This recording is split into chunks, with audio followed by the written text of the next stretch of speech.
Hi guys, welcome back to my channel. So I'm going to show you how I grew my tomatoes. So I chose 3 tomatoes. One is the Roma, one is a regular, and the other is a San Marzano tomato. And then after, I'll show you how to use them. What I did first was germinate my seeds in paper towel. I'll use these pucks to put my seedlings in. I'm really liking them and I've been getting some good results ever since I started using them.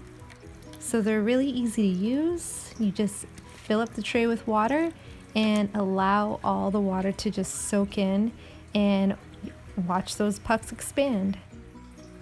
So now the pucks have expanded and they are ready for the seed transplant.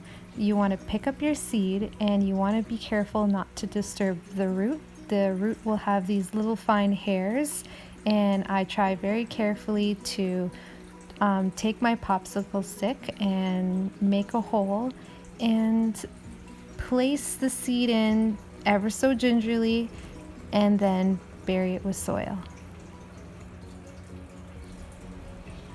And at this point, I'll place the tray of seeds on a heat mat under my LED grow lights. I began to germinate these seeds on March the 15th, and here they are on the 21st. Their leaves are starting to appear. So here I have in this tray the Roma tomatoes and regular tomatoes.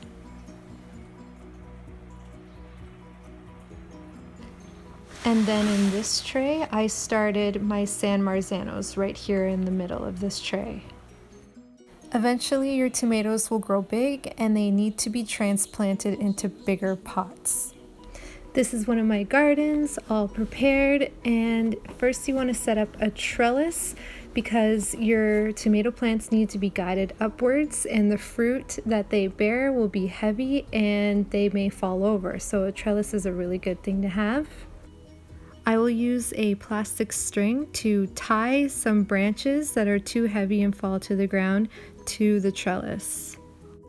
The second thing I did was lay straw down underneath the tomato plant, and this not only will help prevent weeds from coming through, but it also prevents soil transfer at the bottom of the leaves. So you want to make sure you trim the bottom of your tomato plant and make sure none of the leaves touch the soil or ground.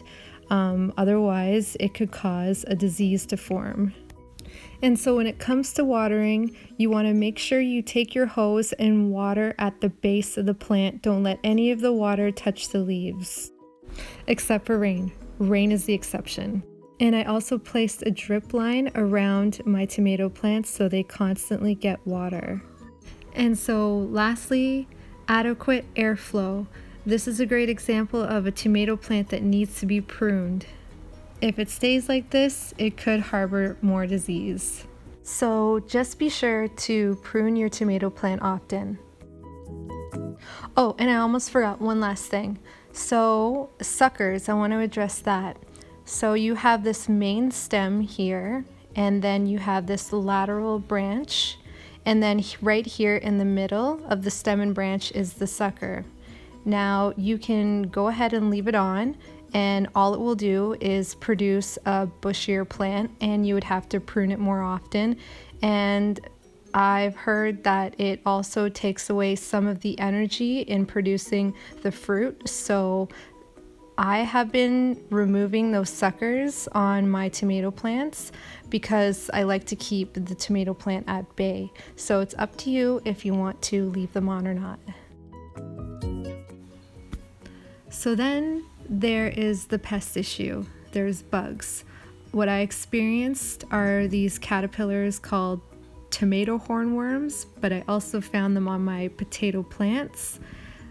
They are really big.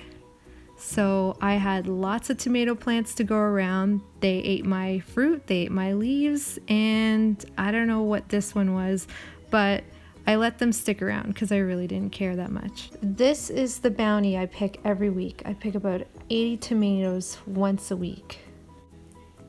And so what I like to do with them is to turn it into a sauce. I use my own herbs from my garden and I reduce it and then blend it and can it.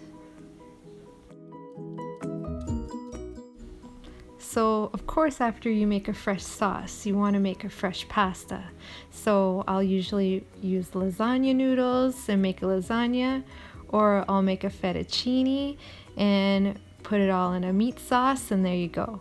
Or you can make a fresh salad. Everything here is fresh from my garden except for the feta cheese. And I attempted to make sun-dried tomatoes. I need a little more practice with this to make it right. And that about wraps it up. Thanks for letting me show you how I turn my seeds into a tomato into food on the table. So again, thanks for watching my video. Please hit like or subscribe. And again, thanks for watching.